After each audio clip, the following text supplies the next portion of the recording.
And now with these three details, we have completed the main body of our notice, which includes the date, the time, that is duration, and the venue, means where this event will going to take place.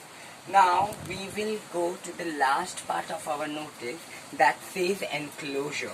Well, this date, the event, the duration, the place where it is to be held, everything is known to your reader.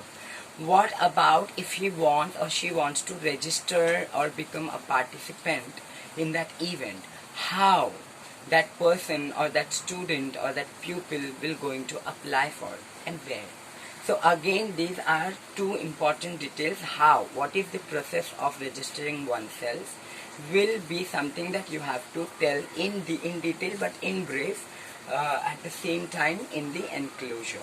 So here in the enclosure part, what you need to mention is whether the participants, if wants to give their name, where they should give. So as it is told here, they will give their names to performing arts.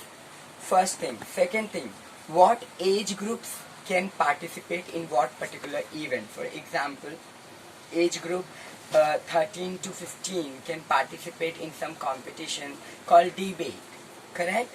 And age maybe primary section, for example, let's say grade 3rd to 5th can participate in drawing competition.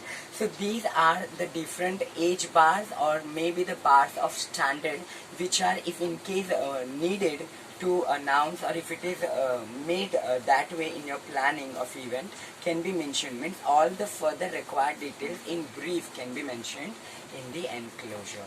And with this you can give a best wishes or a good luck line at the end, and with this you complete your notice. Remember one thing, while you are giving any competition notice, you need to lastly mention very importantly that particular process of selection or maybe the registering of the name also has an end date, which is to be written this way: on or before what particular date the child or the pupil can register last.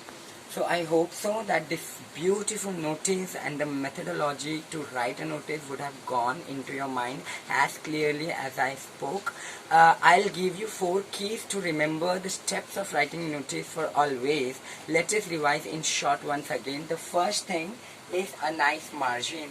The second thing is a relevant slogan or heading. The third thing is an event name in a bold way. Fourth one is main body, which will include the date, then the time, and then the venue, means where the event will take place. And lastly, you will speak about the process of selection or the process of participation or any extra detail with an enclosure, wishing or greeting line. And if some important date, like here we have seen the date, ending date of registering oneself, that also can be mentioned. All such extra details can be mentioned at the end using 2-3 lines of brief information. And the 4 keys I am talking about you need to remember is what, that is your event name, when, which will include the first 2 things of your main body, that is date and time, where, that is your place where the event will take place, the venue, and lastly how, means the process of participating or getting entry in the event. So this what, when, where and how are the 4 things you need to remember if you want to be a good notice writer.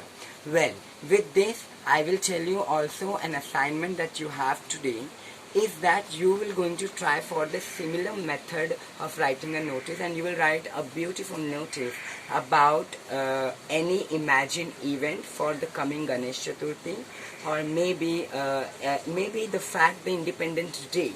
That notice we have got about singing a patriotic song. The same notice you can try in your own way using today's format that we discussed. And with this, hope you will enjoy your day. Wish you all a greater fast, and see you up next with something more interesting.